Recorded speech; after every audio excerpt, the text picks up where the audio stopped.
Ни одна горничная не задерживалась в доме новой жены миллионера. Но все изменилось, когда появилась Энн.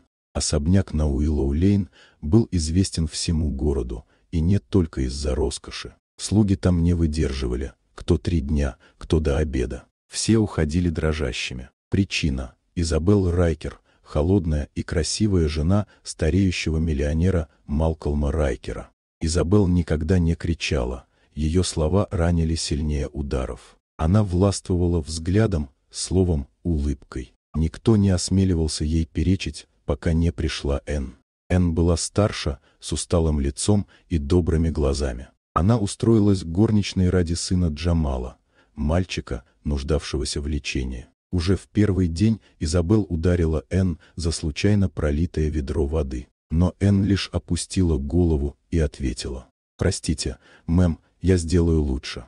Слуги ждали, что она уйдет. Но Энн осталась, терпела насмешки, унижения, проверки. Изабелл делала все, чтобы сломить ее, но Энн продолжала работать спокойно, отвечая добротой. Со временем что-то изменилось. Однажды Энн застала Изабелл, плачущей в музыкальной комнате. Вместо того, чтобы уйти, просто села рядом. Молчание стало их разговором. Впервые Изабелл призналась, что боится быть недостаточной. «Почему ты остаешься?» — спросила она.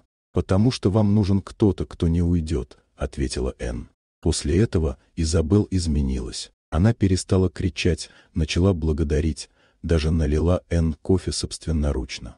Через несколько недель она создала фонд помощи детям с особыми потребностями в честь Джамала. Когда Энн узнала, глаза ее наполнились слезами. «Я этого не заслужила», — прошептала она.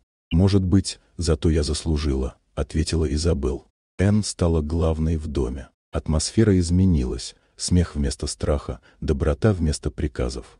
Малкольм гордился, а Джамал, наконец, сказал свое первое слово. «Мама».